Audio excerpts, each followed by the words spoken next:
నమస్తే, నేను ఋషి. గత 15 రోజులుగా ఢిల్లీలో జరుగుతోన్న రైతుల నిరసన కార్యక్రమాలు, రైతుల ఉద్యమం కొనసాగుతూనే ఉంది. ఇటు సవరణలు అలాగే ప్రతిపాదనలు ఒప్పుకునే పరిస్థితి లేదు. ఖచ్చితంగా ఈ నూతన వ్యవసాయ చట్టం రద్దు మాత్రమే మాకు సమ్మతం అనేది రైతుల వర్షను. ఎట్టి పరిస్థితుల్లోనూ రద్దు అనేది సాధ్యం కాదు. మీకు ఏ రకమైన సవరణలు కావాలంటే దానికి సంబంధించి చేయడానికి కేంద్రం సిద్ధంగా ఉందనేది కేంద్రం మాట. ఇద్దరు కూడా ఢీ అంటే ఢీ అన్నట్టుగా ఉన్నాయి రెండు పక్షాలు. మరోవైపు ఈ కొత్త నూతన వ్యవసాయ చట్టం వల్ల రైతుల భూములకు అలాగే రైతులకు వచ్చే ఆదాయానికి రక్షణ ఉంటుందనేది కేంద్ర వ్యవసాయ శాఖ మంత్రి చెబుతోన్నమాట. కానీ దానికి ఒప్పుకోవడానికి రైతులు సిద్ధంగా లేరు. ఒక అల్టిమేటం కూడా పాస్ చేశారు. ప్రధానమంత్రి కనుక దిగి రాకపోతే దేశవ్యాప్త ఆందోళనలకు పిలుపునిస్తాం, అలాగే రైలు పట్టాల దగ్గర మొత్తం ప్రజలందరినీ పిలిచి సంఘీభావం అడుగుతామనేది. సో దీనికి ఏమిటి పరిష్కారం అనేది ఒకటి మాట్లాడదాం. అలాగే టీఆర్ఎస్ అధినేత తెలంగాణ ముఖ్యమంత్రి ఢిల్లీ పర్యటనకు వెళుతున్నారు రేపు. ఇప్పటికే ఈ నూతన వ్యవసాయ చట్టానికి వ్యతిరేకంగా ఇటు పార్లమెంట్లో ఓట్ చేశారు, అలాగే రైతులకు సంఘీభావంగా ఇక్కడ ఉద్యమం కూడా చేశారు. మరి రేపు అక్కడ ఢిల్లీలో రైతులను వెళ్లి కలుస్తారా తెలంగాణ ముఖ్యమంత్రి లేదా అనేది కూడా కొంత ఆసక్తికరంగా ఉంది. ఇప్పటికైతే దానికి వచ్చి సమాచారం ఏం లేదు. ఆయన ఏం చేస్తారన్నది చూడాల్సిన పరిస్థితి. సో దీనికి ఏమిటి సొల్యూషన్ అనేది మాట్లాడదాం. మనతో పాటు నగేష్ కుమార్ గారు జాయిన్ అవుతున్నారు, పొలిటికల్ అనలిస్ట్, అలాగే రెసిడెంట్ ఎడిటర్ హిందూకి అయినా మాజీ రెసిడెంట్ ఎడిటర్, అలాగే సంపత్ గారు ఏఐసీసీ సభ్యులు, ఆయన కూడా లైవ్ లో జాయిన్ అవుతారు. కొద్దిసేపట్లో బీజేపీ నేత రామచంద్రరావు గారు జాయిన్ అవుతారు. రైట్ సంపత్ గారు, నేను అన్నట్టుగా ఢీ అంటే ఢీ అని రెండు పక్షాలు కూడా ఇటు సవరణలు తప్ప చట్టం రద్దు కుదరదనేది కేంద్ర ప్రభుత్వం, రద్దు తప్ప ఇక దేనికి ఒప్పుకోం అనేది రైతు సంఘాల నాయకులు చేస్తున్న వాదన. దీనికి పరిష్కారం ఎక్కడ దొరుకుతుంది? కేంద్రం కూడా ఒక మెట్టు తగ్గడానికి ఎందుకు సిద్ధంగా లేదు? ఇటు కాంగ్రెస్ కానివ్వండి, ఇంతమంది రాజకీయ పక్షాలు రైతులకు సపోర్ట్ చేసినా కూడా ఎందుకు కేంద్రం ఆ మేర వెనక్కి తగ్గడానికి ఆలోచన చేయట్లేదు అనిపిస్తుంది? ఒకటి రిషి గారు, హానెస్ట్ గా అన్ని రాజకీయ పార్టీలు కానీ అక్కడ ఉన్న ఎనలిస్ట్ కానీ భారతదేశ ప్రజలందరూ కూడా ఒప్పుకోవాల్సిన విషయం ఏంటంటే, పొలిటికల్ పార్టీస్ తర్వాత ఎంటర్ అయినాయి. ఫస్ట్ రైతులు, రైతు సంఘాలు వాలంటీర్లీ వాళ్ళ ఆక్రోశాన్ని, వాళ్ళ వ్యతిరేకతను, వాళ్ళ అసమ్మతిని తెలియజేయడానికి ప్రయత్నం చేస్తున్న క్రమంలో బాధ్యత గల ప్రతిపక్ష పార్టీలు అన్ని కూడా వాళ్ళకు తోడైనాయి. కానీ మొదట అయితే రైతులే ముందుకు వచ్చినారు. Voluntarily it's volunteer education in the country never before in BJP government. 6-7 years నుంచి బీజేపీ గవర్నమెంట్ వచ్చిన తర్వాత ఇంత పెద్ద ఉద్యమం లేదు. రెండవది, డి అంటే డి ఎవరు జరగాలి అంటే, ఇప్పుడు నడుస్తున్న ప్రభుత్వం ప్రజాస్వామ్య ప్రభుత్వమా కాదా? ఒకవేళ ప్రజాస్వామ్య ప్రభుత్వమే అయితే మెజారిటీ ప్రజలు, మరీ ముఖ్యంగా భారతదేశంలో రైతులందరూ కూడా ఏకకంఠంతో వ్యతిరేకిస్తున్నటువంటి బిల్లును విత్డ్రా చేసుకొని ఏవైతే రైతు సంఘాలు డిమాండ్ చేస్తున్నాయో వాటికి అనుగుణంగా కొన్ని పొందుపరిచి కొత్త చట్టం చేయడంలో అభ్యంతరం ఏమిటి? దేశజాలు ఎందుకు ప్రభుత్వానికి అన్నది ఒకటి.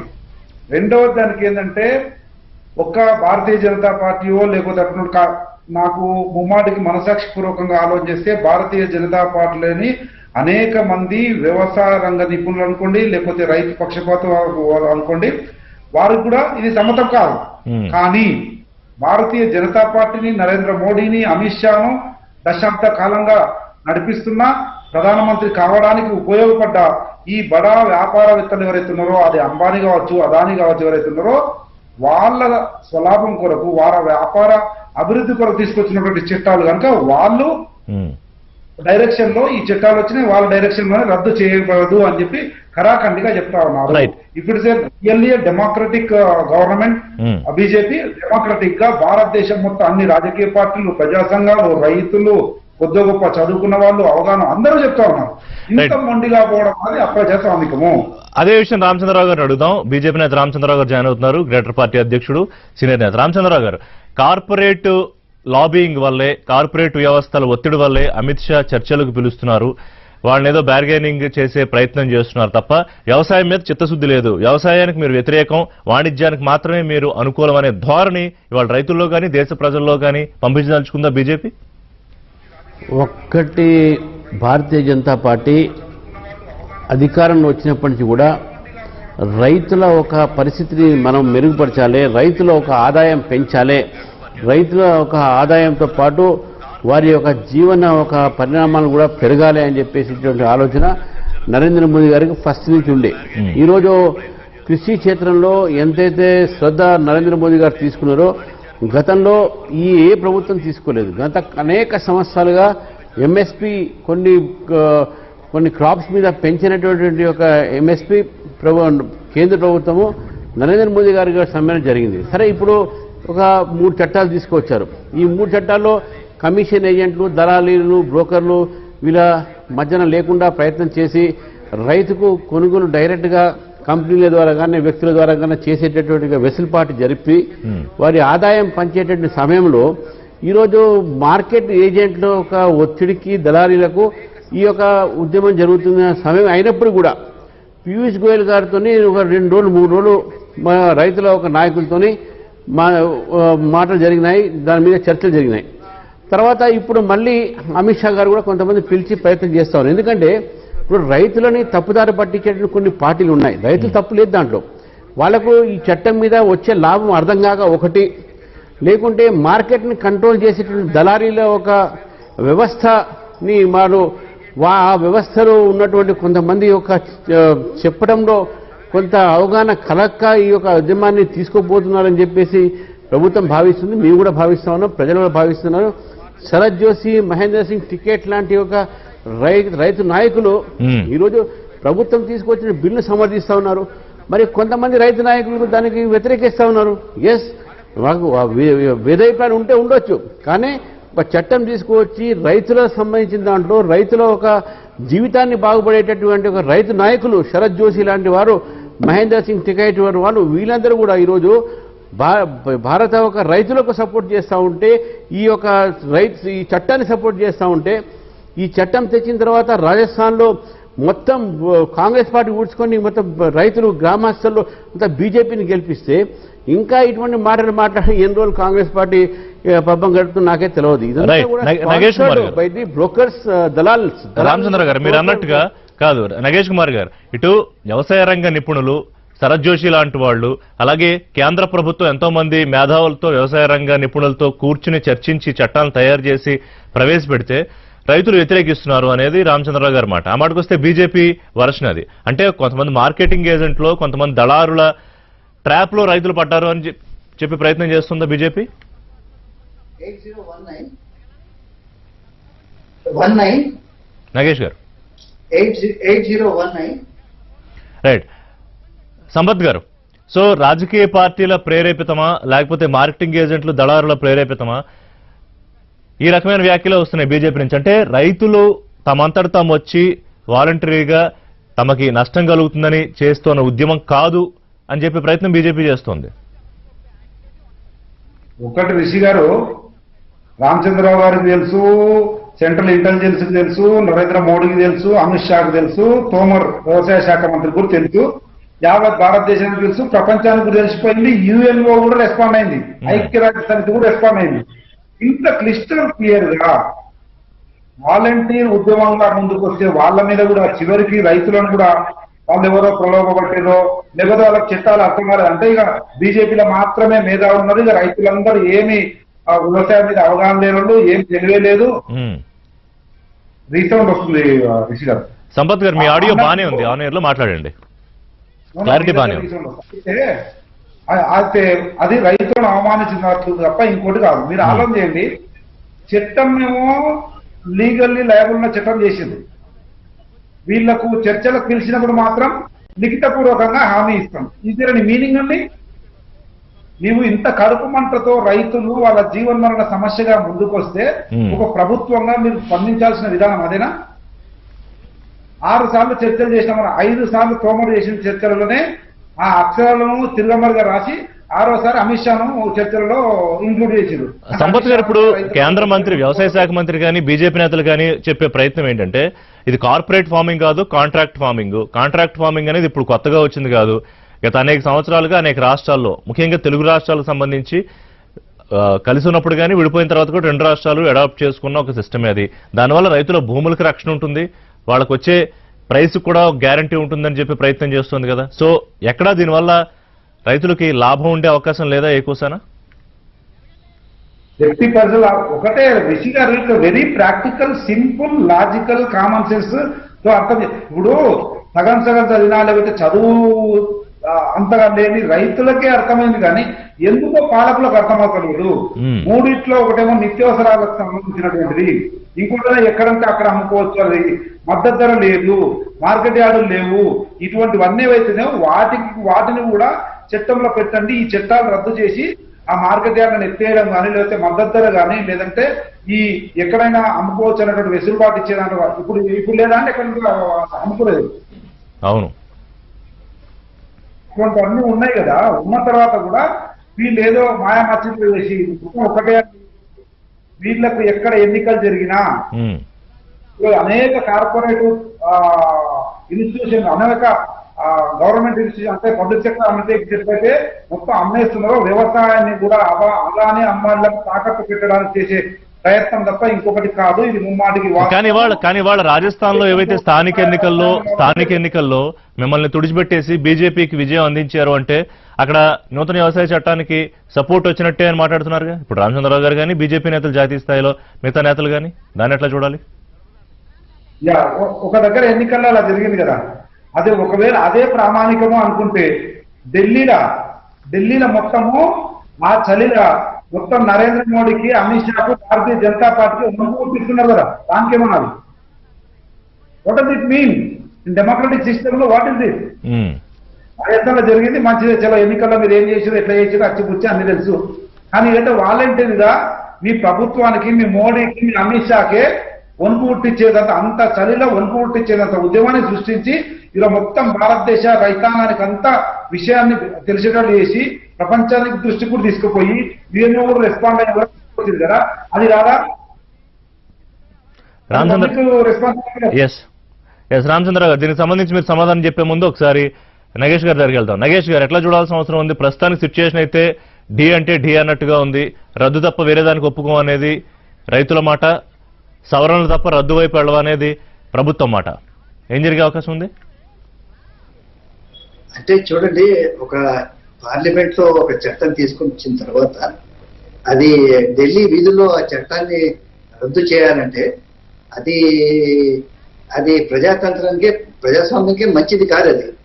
అది చర్చల ద్వారా దాన్ని రద్దు చేయాలో లేకపోతే అమెండ్మెంట్స్ తీసుకురావాలో అది చర్చల ద్వారా ఆలోచించాలి. కానీ ఇవాళ ఈ చట్టం రద్దు చేస్తే మంచి చెడులు ఇప్పుడు మాట్లాడలేదు, దానికి వద్దాం. బట్ రేపు ఇంకోటి, ఇప్పుడు కొన్ని లేబర్ లాస్ ఉన్నాయి. లేబర్ లాస్ కూడా ఈ సంవత్సరంలోనే కొన్ని తీసుకొచ్చారు, ఈ సంవత్సరం, కింద సంవత్సరం. రేపు లేబర్ లాస్ ని ఆ చట్టం రద్దు చేయమంటారు, ఇంకోటి అయితే రద్దు చేయమంటారు. ఇంకా ఏంటంటే మనకి ఇంకా జీవితకాలం అంతా పార్లమెంట్ లో ఒక చట్టాన్ని పాస్ చేస్తారు, దానికి ఎఫెక్ట్ అయిన వాడు తప్పకుండా ఎవరో ఒకరు ఉంటారు. కానీ భారీ స్థాయిలో, కానీ నగేష్ గారు మీరు చెప్పిన పాయింట్ నేను ఒప్పుకుంటున్నాను. కానీ ఇంత స్థాయిలో ఈ మధ్య కాలంలో ఒక ఉద్యమం రావడం కానీ, ఇంత స్థాయిలో రోడ్ల మీదకి రావడం కానీ, వంట వార్పు చేసుకుంటే అన్నాడని అక్కడే ఉంటామని అంత ఆవేదన చెందడం కానీ, సో పరిస్థితులకు అనుగుణంగా నిర్ణయాలు తీసుకోవడంటే తప్పు ఉంటుందంటారా? లేదు, తప్పు కూడా. మీరు చెప్పింది కొంతమట్టు కరెక్టే. కానీ ఇప్పుడు మీరు దీంట్లో ఈ ఉద్యమాన్ని కూడా ఒకటి మనం గమనించవలసింది ఏమిటంటే, ఇది ఎక్కువగా ఎఫెక్ట్ అయ్యేది పంజాబ్, హర్యానాకి. మొన్న బంద్ కూడాను సరే ప్రతిపక్షాలు కానీ మీడియాలో కానీ మొత్తం దేశం అంతా బంద్ అన్నారు.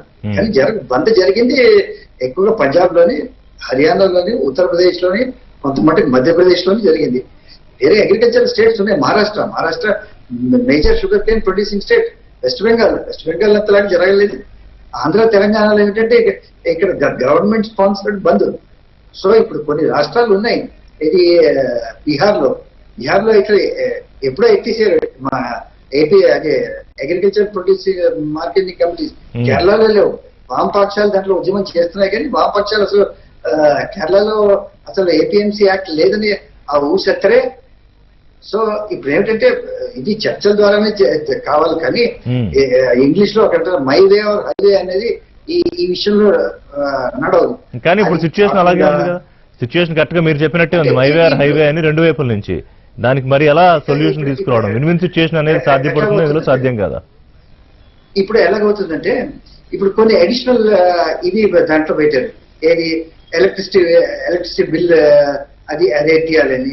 ఇంకో అసలు ఈ బిల్లుకి సంబంధం లేని కొన్ని డిమాండ్స్ పెట్టారు.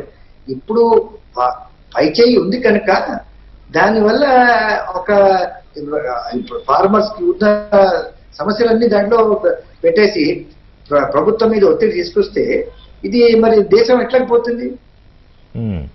ఇప్పుడు ఇలాంటి రిఫార్మ్స్ మనం అందరం ఒకటి ఒప్పుకున్నామండి, రిఫార్మ్స్ అవసరం అనేది. రెండోది ఏమంటే అందరికీ మనం అందరం ఇంకోటి ఒప్పుకున్నామే, ఏమిటంటే రిఫార్మ్స్ వచ్చినప్పుడల్లా దీనికి వ్యతిరేకత వస్తుంది. బట్ రిఫార్మ్స్ వచ్చినప్పుడు అది ఎప్పుడు మనం రిఫార్మ్స్ ని ఎప్పుడు వస్తాయండి రిఫార్మ్స్? ఇప్పుడు ఎకనామిక్ రిఫార్మ్స్ 1991లో పివి నరసింహారావు గారు తీసుకొచ్చినప్పుడు ఏం జరిగింది? అంతకుముందు ఉందా చంద్రశేఖర్ ప్రభుత్వం ఏం చేసింది? మన దేశంలో అంతా ఉన్న బంగారం అంతా తీసుకెళ్లి స్విస్ బ్యాంక్స్ లో పెట్టింది. ఎందుకు? డాలర్స్ కావాలి. ఎందుకు డాలర్స్ కావాలి? బ్యాలెన్స్ ఆఫ్ పేమెంట్ మొత్తం చెడిపోయిందని. సో పివి నరసింహారావు గారు ఏమనుకున్నారు? ఇలాంటి పరిస్థితుల్లో దేశం అసలు ఎకనామిక్ డోల్డ్రమ్స్ లో ఉంది. అలాంటి టైంలో మనం ఒక ఎకనామిక్ రిఫార్మ్ సంస్కరణలు తీసుకొస్తే బాగుంటుంది అనుకున్నారు. ప్రస్తుతం కూడా ఈ సంవత్సరం మనకి -24% జీడిపి గ్రోత్ మాట్లాడుతున్నప్పుడు ఇది ఒక అవకాశంగా తీసుకోవాలి. అంటే ఇప్పుడు ఒక నగేష్ గారు మీరు చెప్పేది నూతన వ్యవసాయ చట్టాన్ని రద్దు చేయాలని రైతుల డిమాండ్ ఏకపక్షంగా తప్పు అని చెప్పదలుచుకున్నారా, లేకపోతే ఎక్కడికెక్కడ రోడ్ల మీద పరిష్కారం కాదు, దీనికి మళ్ళీ తిరిగి పార్లమెంట్ సమావేశాలు ఏర్పాటు చేసి దీని మీద విస్తృత స్థాయిలో చర్చ జరిగి అప్పుడు ఒక నిర్ణయం తీసుకోవాలి అనేది సొల్యూషన్ అని చెప్పదలుచుకున్నారా? లేదు, దీంట్లో గవర్నమెంట్ పొరపాటు చేసింది ఏమిటంటే అసలు ఈ చట్టం ఎవరైతే స్టేక్ హోల్డర్స్ ఉన్నారో వాళ్ళతో మాట్లాడకుండా చేయడం అనేది తప్పు. గవర్నమెంట్ కి చాలా సమయం ఉంది. జూన్ లో ఆర్డినెన్స్ తీసుకొచ్చారు, సెప్టెంబర్ లో ఎప్పుడు యాక్ట్ పాస్ చేసింది. అవును, ఆ సమయంలో కానీ సెప్టెంబర్ నుంచి ఇప్పటిదాకా ఉద్యమం, సెప్టెంబర్ నుంచి కొంచెం వేడి పెరుగుతున్నది. ఆ సమయంలో కానీ ఎక్కడ స్టేక్ హోల్డర్స్ తో చర్చలు జరగకుండా దీన్ని పుష్ చేద్దామని ప్రయత్నం అనేది ఇది పొరపాటు. ఇది చాలా బీజేపీకి పెద్ద పొరపాటు. ఎందుకంటే Narendra Modi is the great communicator. ఇండియాలో is the greatest communicator. Messaging అంటే నరేంద్ర మోదీ. అలాంటిది ఈ విషయంలో ఎందుకు ఒక ఒక ఒక ఆటోక్రాటిక్ స్టైల్లో ఎవరితో మాట్లాడ అనేది చేస్తున్నారు. రామచంద్రరావు గారు కాంట్రార్లీ ఇది రోడ్ల మీద పరిష్కారం అవుతుంది అనేది ఎవరైనా అనుకోవడం తప్పు. ఇది ఒక దేశానికే కాదు ప్రపంచానికే ఒక డేంజరస్ ప్రెసిడెంట్ అవుతుంది. మీరు చట్టం పాస్ చేయండి, రోడ్డు మీద మేము ప్రదర్శన చేస్తాం, ఈ చట్టాన్ని తీసేయండి. ఇక పార్లమెంట్ ఎందుకండి? సో దీనికి సంపత్ గారు రెస్పాండ్ అవుతారు. అంతకన్నా ముందు రామచంద్రరావు గారు, ఒకటి ఆదరాబాదరాగా అర్జెంట్ గా చట్టం చేయడం ఒకటైతే, ఇవాళ కేంద్ర మంత్రులు చేస్తున్న వ్యాఖ్యలు, కొంతమంది బీజేపీ నేతలు చేస్తున్న వ్యాఖ్యలు రైతులను మరింత అవమానించట్లేదా? ఇప్పుడు ఆయన నగేష్ గారు చెప్పిన దాంట్లో సరే చట్టాలు అనేవి ఎక్కడ జరిగాయి, మళ్ళీ దాన్ని తిరిగి రద్దు చేయాలన్నా సవరణ చేయాలని ఎక్కడ జరగాలి, దానికి ఒక పరిస్థితి ఉంటుంది ప్రజాస్వామ్య దేశంలో. రామచంద్రరావు గారు కన్సిడర్ చేసాం కూడా చెప్పడం జరిగింది. కానీ చట్టాల్లో లేని ఒక అంశాన్ని కూడా తీసుకొచ్చి జోడించడం ఏదైతే ఉందో, దాని మీద పట్టుబట్టు ఉందో, అదేదో వితండవాదం కింద ఇదేదో ఈ ఎడ్యుకేషన్ ఒక స్వరూపం ఏతుందో అది వేరే పర్పస్ ఉన్నది అని చెప్పేసి కూడా మనకు కనబడుతుంది. రెండోది, ఫార్మర్స్ దేశవ్యాప్తంగా కూడా ఒక పంజాబ్లోనే ఎందుకు చేస్తున్నారంటే, పంజాబ్ అండ్ హర్యానా ఈ రెండు కూడా ఈ మార్కెట్ ఏదైతే ఏజెంట్స్ ఉంటారో వాళ్ళ చేతుల్లో ఉన్నటువంటి బలమైనటువంటి ఒక లాబీ అది. ఓకే, అక్కడ ఉన్నటువంటి అన్ని రాజకీయ పార్టీలు దానికి ఒత్తిడికి వంగి పనిచేసేటటువంటి పరిస్థితి ఈరోజు పంజాబ్లో, హర్యానాలో. ఎందుకంటే బోత్ కూడా చాలా స్ట్రాంగ్ అగ్రికల్చర్ స్టేట్స్, తర్వాత అగ్రికల్చర్ మార్కెటింగ్ కూడా దాంట్లో ఉన్నది. ఉత్తరప్రదేశ్, బీహార్, గుజరాత్ నుంచి కూడా జాయిన్ అయ్యారుగా రైతు సంఘాలు. చూస్తా ఉన్నాం ఏంటంటే, ఇప్పుడు గతంలో శరద్ పవార్ గారు కూడా అన్ని ఒక ఏపీఎంసీ చట్టాన్ని మార్పులు తీసుకురావాలి అందరికి రాయడం జరిగింది. రెండో విషయం వచ్చే వరకు మళ్ళీ మీకు ఈ కాంగ్రెస్ పార్టీ కూడా వాళ్ళ మేనిఫెస్టోలో ఏపీఎంసీలో మీ మార్పులు తీసుకోవాలని చెప్పడం జరిగింది. అంటే 2003 నుంచి కూడా ఈ చట్టాలు మార్పులు జరగాలి అనేటటువంటి ఆలోచన, చర్చలు జరుగుతూ ఉన్నాయి, లేదని కాదు. కాబట్టి ఇది కొత్తదనం ఏం కాదు. ఇప్పుడు ఇంతకుముందు వారన్నా స్టేక్ హోల్డర్స్ తీసుకురావాలి కావచ్చు, కానీ మార్పు జరుగుతుంది, మార్పు జరపాలి అనేటువంటి ఆలోచన, చర్చ గత అనేక సంవత్సరాలుగా ఈ దేశంలో జరుగుతూ ఉన్నాయి. అన్ని రాజకీయ పార్టీలు దాన్ని సపోర్ట్ చేస్తూ ఉన్నది, ఇంక్లూడింగ్ కాంగ్రెస్ పార్టీ. ఈరోజు కాంగ్రెస్ పార్టీ సడన్గా యూటర్న్ తీసుకుంటే ఎట్లా? శరద్ పవార్ గారు మౌనంగా పాటిస్తే ఎట్లా? ఇప్పుడు ఇవన్నీ కూడా వాస్తవం ప్రజలు చూస్తూ ఉన్నారు. రైతులు ఏ దేశమైనా సరే రైతుల్ని మనం కాపాడాల్సిన అవసరం ఉన్నది. ఈరోజు కెనడా ఎందుకంటే దీంట్లో జోక్యం చేసుకుంది? ఇంతకుముందు సంపత్ గారు అన్నారు ప్రపంచంలో కొన్ని దేశాలు దీన్ని ఆబ్జెక్ట్ చేస్తున్నాయని. కెనడాకి ఎందుకంటే కెనడాలో పంజాబీ పాపులేషన్ ఎక్కువ ఉన్నది. వాళ్ళు అక్కడ వాళ్ళ ఒక రాజకీయాల కోసం పబ్బం గడపడానికి వీళ్ళకేదో అపీస్మెంట్ ఈ ఇష్యూ లేపింది, వాళ్ళకి సంబంధం లేదు. నాకు నిన్న లండన్ నుంచి ఫోన్ వచ్చింది, లేబర్ పార్టీ సంబంధించిన కొంతమంది ఎంపీస్ దీన్ని సపోర్ట్ చేయాలి ఫార్మర్స్ అని చెప్తే మన వాళ్ళు అక్కడ అపోజ్ చేశారు దాన్ని. Why should you interfere in Indian laws అని చెప్పేసి. అంటే ప్రతి ఒక్క చట్టం మీద విదేశీయులు వచ్చి మన దేశంలో మన దేశంలో సమస్యలు మన దేశంలోనే పరిష్కరించుకోవాలి, దానికి సంబంధించి మనమే విదేశాలకు సంబంధించిన చట్టాల్లో మనమే కామెంట్ చేయట్లేదు కాబట్టి వాళ్ళ ఇన్వాల్వ్మెంట్ గురించి డెఫినెట్ గా అది క్వశ్చన్ చేయొచ్చు. కానీ నాకు ఒకటి చెప్పండి రామచంద్రరావు గారు, కానీ నాకు ఒకటి చెప్పండి, ఇవాళ ఒకటి చెప్పండి రామచంద్రరావు గారు, అంటే ఒక మంచి వైఖరి కాదు కాంగ్రెస్ పార్టీకు, దేశ హితంలో కాదు ఆ వైఖరి.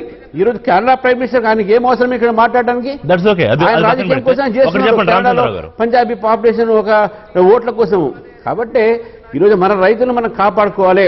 ఈ చట్టాలు రైతుల ఒక బాగు కోసం ఉన్నది, ఇది ప్రజలకు చెప్పాలి. ఎస్, నరేంద్ర మోదీ గారు మంచి కమ్యూనికేటర్. ఈ రోజు మేము అదే కమ్యూనికేషన్ తో ప్రజల దగ్గర పోతాము. మీకు ఏదైనా మార్పులు కావాలంటే మీకు మంచి జరుగుతుందంటే డెఫినెట్ గా మార్పులు తీసుకొస్తాం. దాని మీద చర్చలు జరుపుతా ఉన్నాం. ఆ చర్చలు విఫలం కావాలని చెప్పేసి కొన్ని రాజకీయ పార్టీలు దాని ప్రయత్నం చేస్తా ఉన్నాయి. పాకిస్తానీలు ఉన్నారు, లేకపోతే చైనా వాళ్ళు ఉన్నారు, ఇది ఖలిస్తానీ ఉద్యమం, ఈ రకమైన రెచ్చగొట్టే వ్యాఖ్యలు కావాలని చేస్తున్నారా? మీరు రెచ్చగొడుతున్నారు, పాపం రైతులు అమాయకులు అని ఆలోచిస్తున్నారు. ఇప్పుడు ఈ రక ఉద్యమం ఏదైతుందో దీని స్వరూపం అంతా కూడా వెనక నుంచి లాబీలు ఏదైతే నడుస్తున్నారో వాళ్ళ ఒక స్పష్టంగా ముందు వారి యొక్క సంపత్ గారు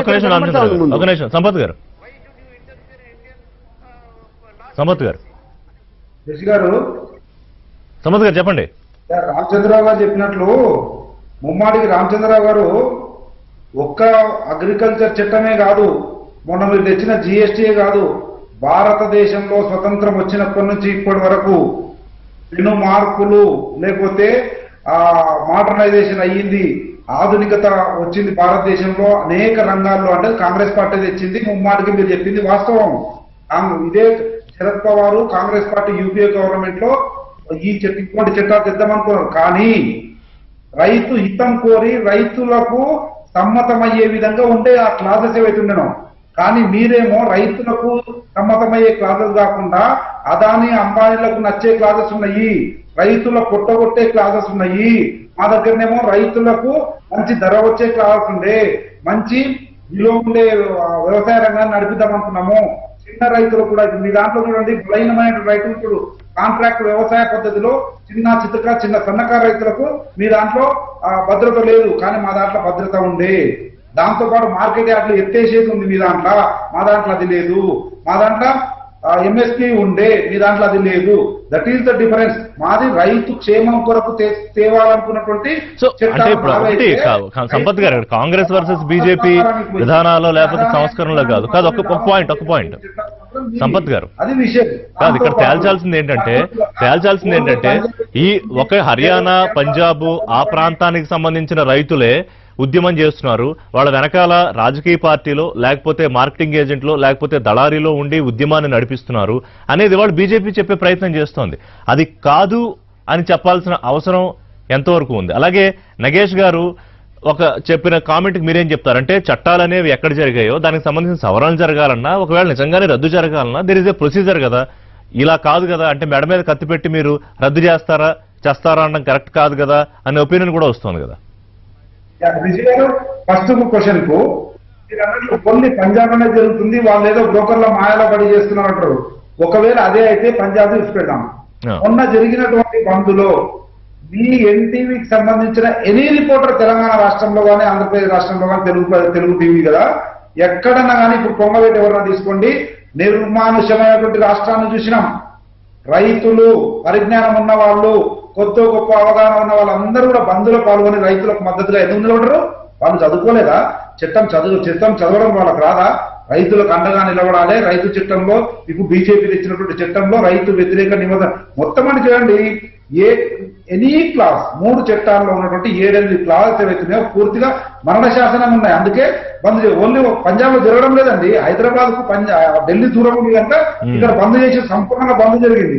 ఇకపోతే నాగేష్ గారు చెప్తున్నారు చాలా చక్కగా, ఎట్లయితే మెడ మీద కప్పినట్లు ఉద్యమం చేసి చట్టాలను రద్దు చేయాలని తప్పు అంటున్నారు కదా, బరాబర్ ప్రభుత్వం సమాధానం మాట్లాడమంటారు. ఎందుకు మాట్లాడాలి? రాష్ట్ర ప్రభుత్వంలో రాష్ట్ర వ్యవసాయ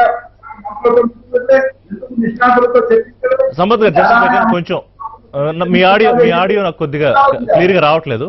సంపత్ గారు ఒక్క నిమిషం కంటిన్యూ చేద్దాం. చిన్న బ్రేక్ తీసుకుందాం. బ్రేక్ తర్వాత ఇప్పుడు దీనికి పరిష్కారం ఏంటి? దేశవ్యాప్త ఆందోళన తప్ప వేరే మార్గం లేదా?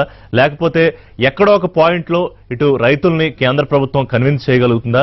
లేదా దేశవ్యాప్తంగా దీనికి రెస్పాన్స్ రావట్లేదు, కేవలం కొద్ది ప్రాంతాలకు మాత్రమే పరిమితమైంది అని చెప్పి దీన్ని డైల్యూట్ చేసే ఒక ప్రయత్నం అన్న చేసే ఆలోచన? Welcome back. ఎటువంటి ప్రతిపాదనలకు మేము ఒప్పుకోమని రైతు సంఘాలు చెబుతూ ఉన్నారు. డిసెంబర్ 10 అంటే ఇవాళ రాత్రిలోపు ప్రధాని దీని మీద రెస్పాండ్ అవ్వాలి, లేకపోతే ఉద్యమం తీవ్రతరం చేస్తామని కూడా ఒక అల్టిమేటం ఇస్తున్నారు. సో ఏం జరిగే అవకాశం ఉంది అనే దాని గురించి మాట్లాడుకుంటున్నాం. నగేష్ గారు, ఒకటి వ్యవసాయ శాఖ మంత్రి ఏమంటారంటే రైతుల భూములు పారిశ్రామికవేత్తలు స్వాధీనం చేసుకుంటారనే భయం మీకు అక్కర్లేదు. గుజరాత్, మహారాష్ట్ర, హర్యానా, పంజాబ్, కర్ణాటకలో ఎప్పటి నుంచో కాంట్రాక్ట్ ఫార్మింగ్ కొనసాగుతోంది కదా అని. కానీ ఇక్కడ భయం కాంట్రాక్ట్ ఫార్మింగ్ గురించి కాదు కదా, కార్పొరేట్ ఫార్మింగ్ గా మారుతుందేమో అని భయం కదా. సంపత్ గారు లేకపోతే ఇతర రాజకీయ పార్టీలు ఆరోపిస్తున్నట్టు ఈ కార్పొరేట్ లాబింగ్ కోసమనే కేంద్రం ఈ రైతుల మీద ఒత్తిడి తెచ్చి చట్టాలను వీళ్ళ మీద రుద్దాలనుకుంటోంది అనే విషయాన్నే అందరూ మాట్లాడుతున్న విషయం కదా. అది కాదు అని చెప్పడంలో కేంద్రం ఫెయిల్ అయిందా, అవలేదా?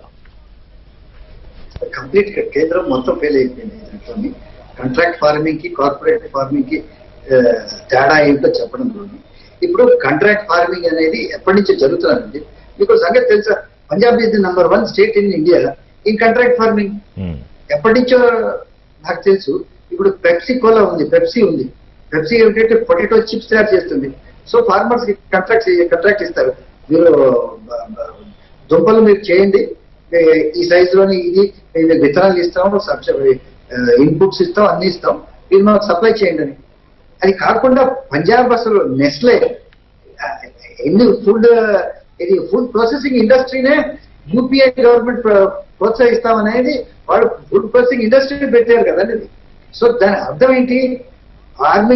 ఫార్మర్ నుంచి డైరెక్ట్ గా నా ప్లేట్ లోకి రాకుండా మధ్యలో ప్రాసెసింగ్ అయ్యి వాల్యూ అడిషన్ అయ్యి నా ప్లేట్ లోకి రావాలనేది కదా ఉద్దేశం. రెండోది మీకు సంగతి ఇంకోటి, అది కాకుండా మనకి కార్పొరేట్ ఫార్మింగ్ ఉంది. కార్పొరేట్ ఫార్మింగ్ అనేది అదొక భూత పదం కాదండి. ఇప్పుడు బ్రూక్ బాండ్ ఎప్పటి నుంచి ఉందండి? ఇంటర్నల్ కార్పొరేట్ కాదా? బ్రూక్ బాండ్ టీ గానీ కాఫీ గానీ ఎప్పటి నుంచి ఉంది? ఒక 100 సంవత్సరాల నుంచి ఉందా? ఇప్పుడు టాటా టీ ఉంది, టాటా కాఫీ ఉంది, అది ఎప్పటి నుంచి ఉంది? 100 సంవత్సరాల నుంచి ఉందా లేదా? నెస్కేఫే ఉంది, నెస్కేఫే ఎప్పటి నుంచి ఉంది? ఇవన్నీ మల్టీనేషనల్. టాటా తప్పితే మిగతావన్నీ మల్టీనేషనల్స్. దాన్ని మీరు ఎట్లాగా దాన్ని కంట్రోల్ చేయాలని నేను అక్కడ ఒప్పుకోను. ఇప్పుడు అల్టిమేట్ గా మన ఫార్మర్స్ బాగుపడాలంటే ఒక ఇంటర్నేషనల్ మార్కెట్ లో తన ప్రొడ్యూస్ ని పంపించేలాగా ఉండాలి. That is what the WTO is all about. ఇప్పుడు కెనడా ప్రస్తావన వచ్చింది ఇక్కడ. మన దీంట్లో సందర్భం కాదు. ఇప్పుడు కెనడా మనకి భయపడుతున్నది ఏంటి? ఇండియన్ ఫార్మర్స్ బాగుపడిపోతున్నారేమో అని WTOలో మనం సబ్సిడీస్ ఇస్తున్నామని వాళ్ళు మనకి అభ్యంతరం తెలిపారు. మనకి కూడా నీకు నాకు అందరికి ఇండియన్ ఫార్మర్స్ బాగుపడాలంటే ఇంటర్నేషనల్ మార్కెట్ లో వెళ్ళాలి. ఇంటర్నేషనల్ మార్కెట్ లో ఇండియన్ ప్రొడక్ట్స్ వెళ్ళలేదు. మీకు ఆ సంగతి మనం గమనించాలి. ఎందుకు వెళ్ళలేదు? The prices of Indian price, all Indian agriculture commodities are very high. So పోవట్లేదు. సో ఇప్పుడు ఈ కార్పొరేట్ ఫార్మింగ్ అనేది అసలు ఇండియాలో యాక్చువల్ గా పెద్దగా సక్సెస్ కాలేదు. కానీ కాదు, ఇప్పుడు కార్పొరేట్ ఫార్మింగ్ అనేది మీరు అన్నట్టుగా అదొక తప్పు పదం ఏం కాదు, దాన్ని ఏమి నిషేధించాల్సిన జాబితాలో పెట్టక్కర్లేదని. కానీ రైతు కార్పొరేట్స్ తో కంపారిజన్ చేస్తే కనుక ఖచ్చితంగా వీళ్ల స్థాయిలో ఏమన్నా వివాదాలు వచ్చినా, ఒప్పందాల్లో ఏమన్నా ఇబ్బందులు వచ్చినా కూడా వాళ్ళతో పోరాడే స్థాయి, ఆర్థిక స్తోమత రైతుకు ఉండదు కదా నగేష్ గారు. ఆమె రైతు నష్టపోతాడు కదా. డెఫినెట్లీ అండి. కార్పొరేట్ సంస్థలతో చిన్న రైతు ఇది చేయలేరు. బట్ ఇప్పుడు ఏమిటంటే, ఇప్పుడు అపోహ ఏమిటంటే అసలు మేము కోర్టుకే వెళ్ళలేము అనేది ఒక అపోహ కదా. వీళ్ళకి ఫెసిలిటీ ఇచ్చారు, కార్పొరేట్ దీంట్లో వెళ్ళలేదు. ఇంకోటి ఇప్పుడు ఏంటంటే అంబానీని అదానీని తిట్టడం అనేది అదొక ఫ్యాషన్ అయిపోయింది. సరే, నేను వాళ్ళేమి మోయటం లేదు. బట్ నాకు తెలిసిన మటుకు అదాని ఇవాళ యాక్చువల్లీ క్లారిఫై ఇచ్చారు. అదాని ఒకటేమో ఎడిబుల్ ఆయిల్స్ లో ఉన్నాం. ఇప్పుడు ఎడిబుల్ ఆయిల్స్ లో మనకి కావాలి. ఇప్పుడు రిషి గారు మీకు ఒక సంగతి, మనం గమనించాలి. మన ఎడిబుల్ ఆయిల్స్ అంతా ఎక్కడి నుంచి తెప్పిస్తున్నాం? మనం మలేషియా నుంచి తెప్పిస్తున్నాం. మలేషియా అంటే ఏం దేశం? అది ఇండియాని ప్రపంచంలో మొత్తం అంతా మనం బద్నాం చేసి వదిలిపెట్టింది. ఏది? ఈ కాశ్మీర్ ఇష్యూలో మహతీర్ మొహమ్మద్ మన అదృష్టం కొద్దిగా ఆయన దిగిపోయాడు. 92 ఏళ్ళు వచ్చినా కూడా ఇండియా బ్యాషింగ్ మానలేదు. సో ఇప్పుడు ఎవడైనా ఇండియాలోని అంబానీ కానీ అదానీ కానీ ఎడిబుల్ ఆయిల్స్ మనకి మ్యానుఫ్యాక్చర్ చేస్తే మనకి ఏమో ఇబ్బంది ఏముంది? అదాని ఇవాళ క్లారిఫికేషన్ ఇచ్చేవంటే మేమైతే దోచేసుకోవడానికి లేవు. ఇండియాలో ఇంకో ప్రాబ్లం ఉంది. ఏది? రైతు ఇంత మనకి ఫుడ్ గ్రెయిన్ సర్ప్లస్ ఉంది, ఇప్పుడు వీట్ సర్ప్లస్ ఉంది, ప్యాడీ సర్ప్లస్ ఉంది.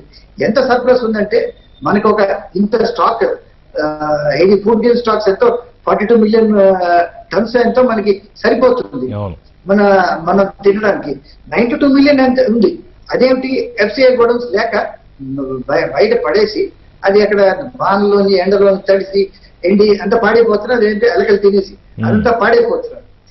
అదాన్ని ఇప్పుడు ఏం చేస్తున్నారంటే గవర్నమెంట్ ఆఫ్ ఇండియాకి ఈ ఏమంటారు ఫుడ్ ఏది గోడౌన్స్ సైలోస్ అంటారు. అది కట్టడానికి కాంట్రాక్టర్ గా ఇచ్చేస్తున్నారు. వాళ్ళు ఏదో దోచేసుకుంటున్నారు ఇచ్చేసుకుంటున్నారు అంటాం అనేది అది కొంచెం అది దానికి అంత భయపడే అవసరం లేదు. ఇప్పుడు దాని తర్వాత ఇంకోటి ఉంది. ఇప్పుడు ఈ కాంట్రాక్ట్ ఫార్మింగ్ మనకి మంచి ప్రైస్ వస్తే, ఒకవేళ మంచి ప్రైస్ వస్తే అది దానికి మంచి లీగల్ ఇది ఉంటే, ఇప్పుడు రాష్ట్రాలకి ఇప్పుడు ఇది కన్కరెంట్ సబ్జెక్ట్ అండి. ఇది మార్కెటింగ్ కమిటీస్ ఇవన్నీ ఒకటి కన్కరెంట్ సబ్జెక్ట్. రాష్ట్రాలకి మీరు మీరు ఫ్రీడమ్ ఇవ్వండి. పంజాబ్ కి ఈ చట్టాలు ఇష్టం లేకపోతే అన్ని రాష్ట్రాలకి దీనికి వ్యతిరేకత లేదు.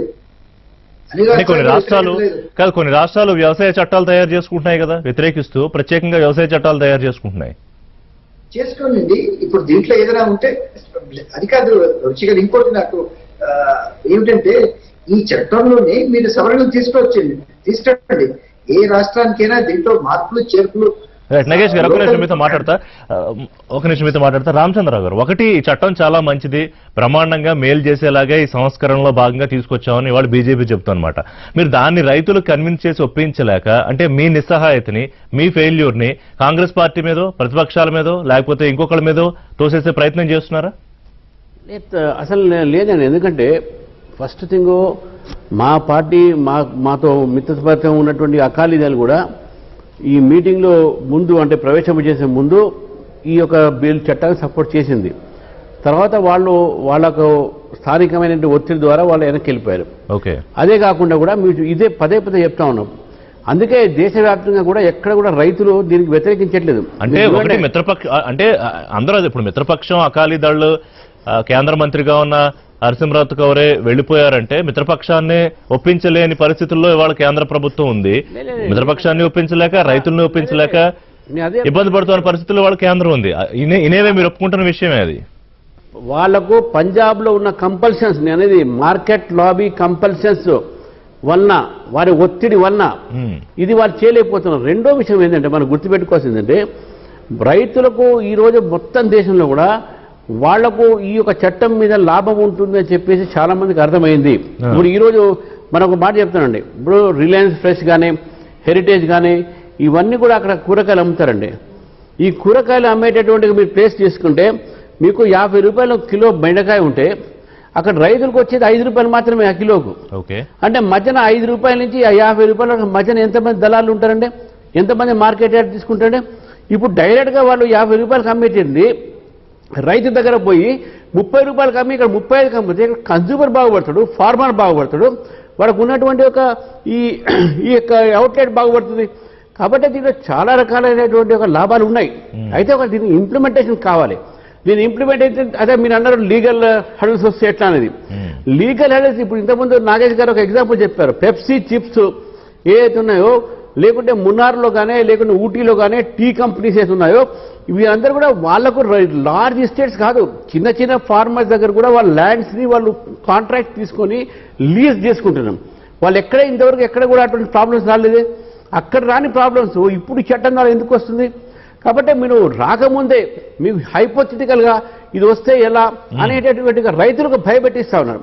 అంటే అదే వాళ్ళకున్న రైతులకు వ్యతిరేకం కాదు ఈ ప్రభుత్వము. భయాన్ని తొలగించలేకపోతుంది కదా కేంద్రం అంటున్నాను నేను. ఇప్పుడు రైతులు ఇదిగో పలానా మాకు నష్టపోతామనో, భూములు పోతాయనో, లేకపోతే మాకు కనీస మద్దతు ధర రాదనో, లేకపోతే పెద్ద పెద్ద వాళ్ళతో మేము పోరాడలేమనో, సో ఈ రకమైన భయాలు అపోహలు ఉంటే గనక వాటిని తొలగించాల్సిన విషయంలో కూడా ఎన్ని భేటీలు జరిగినా కూడా సక్సెస్ కాలేదు కదా. చట్టంలోనే రాసిందండి, రైతుకు బెస్ట్ ప్రైస్ వస్తుందని చెప్పేసి. మార్కెట్ సపోర్ట్ ప్రైస్ అదొక ఆల్టర్నేటివ్ టర్మ్, అది the best price will come to them అనేది రాంది, హైయెస్ట్ ప్రైస్. దాంట్లో రాసింది ఎంఎస్పీ లేదు అనేటువంటి మాట తప్పది. ఏ గతంలో కూడా ఏ చట్టాలు కూడా ఎంఎస్పీ లేదు. MSP is administrative decision of the government. మరి ఇప్పుడు కనీస మద్దతు ధరకు హామీ ఇస్తాము, దాన్ని ఆ మేరకు సవరణ చేస్తామని మళ్ళీ ఇప్పుడు ఈ చర్చల్లో భాగంగా ఎందుకు అనాల్సి వచ్చింది? మీకు కనీస ధరం కన్నా ఎక్కువ వస్తుంది కదండి. మీకు కనీస ధరం ఎందుకు పెట్టాలి? మీకు 1600 రూపాయలు ఒక వస్తువు ఉంటే మీకు 2000 రూపాయలకు వచ్చేటటువంటి మార్కెట్లో నిర్మాణం అయినప్పుడు మీకు ఎందుకు ఇవన్నీ అవసరం లేదు కదా. అది ఎక్స్ప్లెయిన్ చేసేది వాళ్ళ ప్రభుత్వం. ఈరోజు ఎక్కడైతే రైతులతో మేము చర్చలు చేస్తున్నామో ఈ విషయాన్ని వాళ్ళు అర్థం చేసుకుంటున్నారు. చాలా మంది అర్థం చేసుకున్నారు. కానీ మొండిగా ఏదైతే 8 అంశాలు ఒప్పుకున్న తర్వాత ఏ అంశాలైతే ప్రభుత్వం ఒప్పుకోలేదో దాన్ని తీసుకొచ్చి ముందు పెడుతున్నారు. అది ఏం అవసరం ఉందంటే, మీరు ఫస్ట్ దేని మీద అయితే మీరు ఈరోజు ఆందోళన చేస్తున్నారో, దేని మీద ఉద్యమం చేస్తున్నారో ఆ విషయాల్లో కూడా దాన్ని 8 పాయింట్లు ఈరోజు ప్రభుత్వం ఒప్పుకుంది. దాన్ని జోడించడానికి కానీ సవరణ చేయడానికి కానీ ఒప్పుకున్నది. ఇప్పుడు మీరు ఎందుకు మళ్ళీ వేరే అంశాలు ఎందుకు తీసుకొస్తున్నారు? సంపత్ గారు, కేంద్రం ప్రతిపాదనలు పెట్టి సవరణలకు మీరు చెప్పండి, కూర్చుందాం, మాట్లాడుకుందాం అని పిలిచినా కూడా ఒప్పుకోకపోవడానికి, మొండి పట్టుదలగా ఇది చేస్తేనే కుదురుతుంది అనడానికి కారణం ఏంటి? అది అవుతుందా అవదా అనే ఆలోచన రైతులు చేయట్లేదా, లేకపోతే నిజంగానే మీలాంటి పార్టీలో పొలిటికల్ ఇన్ఫ్లుయెన్స్ ఏమైనా రైతుల మీద ఉందా? ఒకటి ఋషి గారు, పొలిటిక్స్, కాంగ్రెస్, రామచంద్రరావు గారు బీజేపీ, నేను కాంగ్రెస్ ఇచ్చిపెడదాం. ఒక్కటి చట్టం చేసినప్పుడు ఇప్పుడు రామచంద్రరావు గారు ఇంతసేపు మాట్లాడారు కదా, మీరు కన్విన్స్ అయినారా? నాగేంద్ర గారు కన్విన్స్ అయినారా? సంపత్ కుమార్ కన్విన్స్? సేమ్ అట్లే భారతీయ జనతా పార్టీ కూడా భారతీయ ప్రజలను, రైతులను కన్విన్స్ చేయలేని పరిస్థితులలో తప్పులు చేసింది. ఈ కాంట్రాక్ట్ వ్యవసాయానికి సంబంధించినటువంటి దాంట్లో ఒకవేళ కాంట్రాక్ట్ చాలా లొసుగులు ఉన్నాయి. వాళ్ళు ఇచ్చినటువంటి విత్తనాలు ఒకవేళ నాసి రకం విత్తనాలే అయితే వాట్ ఈస్ ద సొల్యూషన్? లేదు. ఒకవేళ వైపరీత్యాలు, తెగుళ్ళు ఏదైనా వస్తే వాట్ ఈస్ ద సొల్యూషన్? లేదు. చిన్నకారు రైతులకు ఏంది? లేదు. నాగేష్ గారు ఇంతకుముందు చెప్పారు, కోకాకోలా కంపెనీకి సంబంధించి, పెప్సీ కంపెనీకి సంబంధించి ఆ కంపెనీలు కాంట్రాక్ట్ తీసుకున్నటువంటి ఆ ఆలుగడ్డ ఉంటుందిగా, వాళ్ళ బంగాళదుంప రైతుల మీదనే కేసులు వేసారు. అప్పుడు వాళ్ళ పరిస్థితి ఏంది? ఇటువంటి అనేక రకమైనటువంటి సంశయాలకు నివృత్తి లేదు ఆ చట్టంలో. దాంతో పాటు నిత్యావసర వస్తువుల చట్టానికి సంబంధించినటువంటి ఎసెన్షియల్ కమ్యూనిటీస్ తెచ్చారు కదా, దాంట్లో ఉన్నటువంటి అనేక లోపాలు, అనేక బ్లాంక్స్ ఏవైతున్నాయో వాటిని క్లారిఫై చేసి రైతుల్లో ఒక నమ్మకం కలిగించడంలో విఫలమైంది. అవి లోపభూయిష్టమైనటువంటి చట్టంలోనే అందరూ కూడా చెప్తా ఉన్నారు. దాంతో పాటు కనీస మద్దతు ధరను ఇస్తామని చెప్పి లిఖితపూర్వకంగా ఇస్తామంటారు. లిఖితపూర్వకంగా ఎందుకు ఇస్తావు? నువ్వు చట్టంలో ఎందుకు పెట్టలేదు అన్నది రైతుల ప్రశ్న. దానికి జవాబు లేదు. మార్కెట్ యార్డు బయట వ్యాపారాలు చేసే వారిపై నియంత్రణ ఎత్తేయడం ఏంటి అంటే దానికి సమాధానం లేదు. ఈ రకంగా రైతులకు ఉన్నటువంటి అనేక రక్షణలు ఇంతకు ముందు ఏవైతే ఉండేనో, బరాబర్ భారతదేశాన్ని రైతు రాజ్యంగా ఇంతవరకు 70 సంవత్సరాలు పరిపాలించినటువంటి కాంగ్రెస్ పార్టీ ప్రపంచంలోనే రైతు రాజ్యంగా భారతదేశాన్ని తీర్చిదిద్దింది.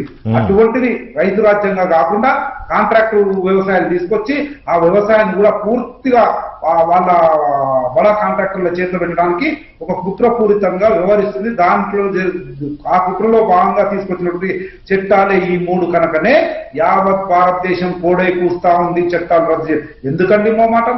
ఎందుకండి దేశం? యువర్ ఫర్ ద పబ్లిక్ కదా, డెమోక్రటిక్ సిస్టమ్ లో ఎలక్ట్ అయ్యారు కదా ప్రజలు, రైతులు, majority people of this country demanding for abolishment of this. So ఇవాళ ఆంక్షలు, సంపత్ గారు, ఆంక్షలు తొలగించేశాము, స్వేచ్ఛాయుత పంటల విక్రయాన్ని మేము ప్రోత్సహిస్తుంటే మీరు ఎందుకు అడ్డుకుంటున్నారు? అర్థం కాకపోతే అవగాహన కల్పించాల్సిన మీరే వాళ్ళని రెచ్చగొడుతున్నారా అని తోమర్ కొద్దిసేపటి క్రితం మాట్లాడారు. ఏం చెప్తారు? 100% స్వేచ్ఛాయుతంగా ఇప్పుడు ఉంది, అప్పుడు ఉంది, మీరు చేయాల్సిన అవసరం లేదు. ఇప్పుడు మన దగ్గర పసుపు మొత్తం తీసుకుపోయి మా మహారాష్ట్ర సాంగ్లీలు అమ్ముతారు. దానికి ఏం రిస్ట్రిక్షన్ లేదు. పోతున్నారు, అమ్ముకుంటారు, మార్కెట్ డెవలప్ అయింది, అక్కడ బిజినెస్ అయింది. ఇదంతా ఉంది. కానీ మా రామచంద్రరావు గారు చెప్పినట్లు మీకు ఇక్కడైతే 5 రూపాయలు అక్కడైతే 50 రూపాయలు నీ దగ్గరికి వచ్చి కొంటున్నారు. అరే ఆ 50 రూపాయలు అక్కడ కొంటున్నట్టు రైతు పోయే స్వేచ్ఛ ఉంది. ఇప్పుడు కూడా ఎక్కడ కావాలంటే అక్కడ అమ్ముకోవచ్చు. కానీ అందరు కంపల్సరీ నీ దగ్గర అగ్రిమెంట్ చేసిన తర్వాత ఇక్కడే ఇవ్వాలి అనేటువంటి కంపల్షన్ భారతీయ జనతా పార్టీ పెడతా ఉంది. నాగేష్ గారు ఇంతకుముందు అన్నారు నరేంద్ర మోడీ గారు is a very good communicator. He may be a communicator but not a convincer. That is the problem BJP is facing now. Convince చేయాలి నువ్వు వెన్ యువర్ కమింగ్ విత్ భారతదేశంలో అతిపెద్ద రంగం ఏంది వ్యవసాయ రంగం. అంత పెద్ద వ్యవసాయ రంగాన్ని కుదేలు చేసేటువంటి వ్యవహారాన్ని చట్టాన్ని నువ్వు పార్లమెంట్ లో తీసుకొచ్చినప్పుడు మినిమం మాట్లాడరండి. ఇంత పెద్ద వ్యవసాయ సబ్జెక్ట్ మీద అంటే సంపత్ గారు ఇప్పుడు నాకు అర్థం కావట్లేదు. బీజేపీ కానీ మోడీ గారు కానీ వ్యవసాయాన్ని కిల్ చేసేసి వాణిజ్యాన్ని పెంచాలి, లేకపోతే వ్యవసాయానికి వ్యతిరేకంగా ఆలోచించాలి, రైతులకు వ్యతిరేకంగా ఆలోచించి చట్టాలు చేయాలి అని అనుకుంటారా? For the sake of discussion 100% మాటికి అదే చేస్తా ఉన్నారు. దాంట్లో భాగంగానే ఈ చట్టాలు వచ్చినాయి. నగేష్ గారు ఎందుకు గోధుమలకే మద్దతు ధర ఇస్తారండి? వ్యవసాయ రంగం మీద చూడండి, వ్యవసాయ రంగం మీద ఆధారపడుతున్న వాళ్ళ సంఖ్య మనకి ఇండిపెండెన్స్ దగ్గర నుంచి ఇప్పటికీ తగ్గిపోతున్నారు. కానీ వ్యవసాయ రంగంతో లింక్ ఉన్నవాళ్ళు, మా తాతలో ముత్తాతలో మా మేనమామో ఎవరో వాళ్ళతో లింక్ ఉన్న వాళ్ళు ఇప్పటికీ 60% ఉన్నారు. సో ఏ ప్రభుత్వం అయినా వ్యవసాయ రంగంలో పనిచేస్తున్న వాళ్ళని దూరం చేసుకున్న కావాలని హాని చేస్తుంది అనేది అది మరి ఎట్లా చేస్తుందో నాకైతే అర్థం కావట్లేదు. రెండో విషయం, అలా చేస్తే అలా అనుకుంటే అది ఆత్మహత్య సదృశ్యం అవుతుంది. ఏ ప్రభుత్వం అలా ఆలోచిస్తే అంటే మోదీ షా వాళ్ళు ఏదైతే ప్రతి రాష్ట్రాన్ని గవర్నమెంట్లు పడగొట్టి చీఫ్ మినిస్టర్ లీక్ చేసి చేస్తున్న వాళ్ళు ఇక్కడ పొలిటికల్ సూసైడ్ చేసుకుంటారండి ఇలాంటి దీంట్లోని. నేను అందుకే చెప్తున్నాను, he has proved to be a very ineffective communicator. So దీంట్లో ఫెయిల్ అయ్యారని నేను చెప్తున్నాను. ప్లస్ రిషిగా ఇంకోటి గమనించవలసింది ఏమిటంటే ప్రతి పార్టీ దీంట్లో డబుల్ స్పీక్, హిపోక్రసీ. ఇంతకుముందు బీజేపీ అటల్ బిహారీ వాజ్పేయి ఉన్నప్పుడు ఈ చట్టాలను ఇప్పుడు దాని మీద శరద్ పవార్ కూడా ఆయన గతంలో ఇప్పుడు రాసిన లేఖ మీద, గతంలో ఆయన చట్టాలకు సంబంధించి సవరణలకు సంబంధించిన లేఖ మీద కూడా కొంత క్లారిటీ ఇచ్చుకోవాల్సిన అవసరం వచ్చింది. సో రామచంద్రరావు గారు, అంటే ఇప్పుడు కాంట్రాక్ట్ ఫార్మింగ్, కార్పొరేట్ ఫార్మింగ్ తో పాటుగా సంపత్ గారు చెప్పినట్టుగా కంపల్సివ్ ఫార్మింగ్, ఇదిగో నువ్వు ఇదే పండించాలి, ఇదిగో నువ్వు ఇంత రేటుకే నాకే అమ్మాలి అనే ఒక సంఖ్యలలో బంధిస్తున్నారు అనేది రైతులు ఫీల్ అవుతుంది. మీరేమో సంఖ్యలు తొలగించేస్తున్నాం, ఆంక్షలు తొలగించేస్తున్నాం, స్వేచ్ఛాయుతంగా మీరు ఎక్కడికన్నా వెళ్ళిపోవచ్చు, బ్రహ్మాండంగా చేసుకోవచ్చు అనేది మీరు చెప్పేది. సో మీ నమ్మకం ఏంటి రామచంద్ర గారు? మీ వాదనతో మీరు చెప్తున్న దాంతో రైతులు కన్విన్స్ అవుతారా? కన్విన్స్ కాకపోతే దేశ స్థాయిలో ఆందోళన పెరిగితే దానికి మీ దగ్గర ఉన్న సొల్యూషన్ ఏంటి? ఇప్పుడు ఒక విషయం అండి, సంపత్ గారి ఒక ప్రాంతంలో అంటే ఆలపూర్ కానీ గద్వాల్ కానీ ఆ ప్రాంతంలో కాటన్ సీడ్ అంటే ఇత్తనము, కాటన్ ఇత్తనము అక్కడ ఎక్కువగా వాళ్ళు పండిస్తారు. చాలా ఒక సంబంధించినటువంటి ఆర్గనైజర్స్ ఆయనకు తెలుసు, సంపత్ బాగా తెలుస్తుంది, ఆర్గనైజర్స్ ఉంటారు. వాళ్ళు ఏం చేస్తారంటే రైతుల దగ్గర పోయి ఈ 10 ఎకరాలలో పండినటువంటి సీడ్స్ మీరు తీసుకుంటాము అని వాళ్ళు పండిస్తారు. ఆ ఆర్గనైజర్స్ ఒక కంపెనీకి వాళ్ళు వేరే ఒక కంపెనీకి అమ్ముతారు. దీంట్లో ఏమవుతుందంటే ఆర్గనైజర్స్ వాళ్ళకి ఫైనాన్స్ చేస్తారు, ఫైనాన్స్ చేసి ఆ రైతులు వాళ్ళకి గుప్పట్లో పెడతారు. ఆ గుప్పట్లో పెట్టినటువంటి వాళ్ళు మళ్ళీ అమ్మిన తర్వాత వీళ్ళకి పైసలు ఇస్తారు. అంటే మధ్యన 3-4 ప్లేయర్స్ ఉంటారు. ఇప్పుడు ఇక్కడ స్పష్టంగా ఏంటంటే ఆ కంపెనీ వచ్చి ఈ యొక్క రైతుల దగ్గర వాళ్ళకు సంబంధించినటువంటి ఒక ఫైనాన్స్ చేయడం కానీ ఆ టెక్నాలజీ ఇచ్చేసి వాళ్ళ పండించిన తర్వాత మళ్ళీ వాళ్ళే తీసుకుంటారు. అక్కడ contract is only for the produce, not for the land. అందుకే ఫార్మర్కు ల్యాండ్ ఎక్కడ పోదు. రెండో విషయం, ఈరోజు నాకు 20 ఎకరాలు ఉన్నాయండి. నేను నా ఇష్టం వచ్చి మామిడి పండు పండించుకుంటున్నాను, రైస్ పండించుకుంటున్నాను, కందిపప్పు పండించుకుంటున్నాను. నాకు ఇప్పటివరకు నువ్వు ఇదే పండియాలని ఎవరు కంపల్సరీ చేయలేదు, నా ఇష్టం. నాకు ఒకవేళ నీ కూరగాయలు పండిస్తే నాకు లాభం ఉన్నది అనుకుంటే నేను I will switch over to the vegetables. ఇది రైతు ఒక స్వేచ్ఛ. ఇప్పుడు ఒక ప్రాంతంలో ఓడ్లు పండుతాయి, ఒక ప్రాంతంలో బియ్యం బాస్మతి పండుతుంది. వాళ్ళు ఇష్టం వచ్చినట్టు వాళ్ళు పండించుకుంటారు. కానీ ఇదే నువ్వు పండించారని లేదు. ఇప్పుడు మీరు సత్తుపల్లి ఏరియాలో పోయినప్పుడు అక్కడ ఒక షుగర్ ఫ్యాక్టరీ వచ్చిందండి. ఆ చుట్టుపక్కల ఉన్నటువంటి రైతులందరూ కూడా అక్కడ చెరుకు పండిస్తున్నారు, ఎందుకంటే షుగర్ ఫ్యాక్టరీ వచ్చిందని చెప్పేసి.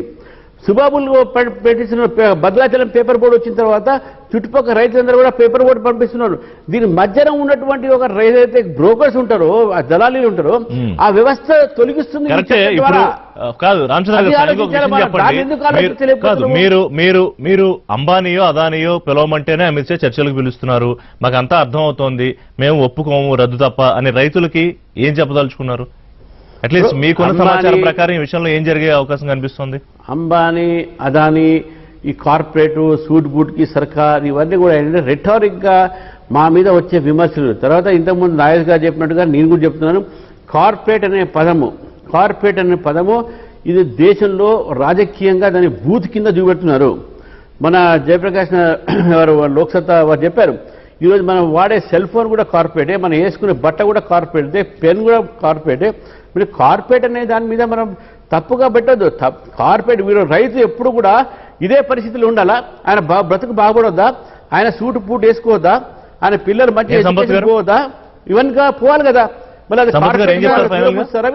ఒకవేళ ప్రభుత్వం దిగిరాకపోతే దేశవ్యాప్త ఆందోళన పిలుపునిస్తే కాంగ్రెస్ మళ్ళీ ఫోర్ ఫ్రంట్ లో ఉండి రైతులకి అండగా నిలబడి ఉద్యమం చేస్తుందా? సంపత్ గారు, రిషి గారు చాలా మంచి ఎగ్జాంపుల్ చెప్పారు రామచంద్రరావు గారు. హలో, వినపడుతోంది సంపత్, చెప్పండి సంపత్ గారు.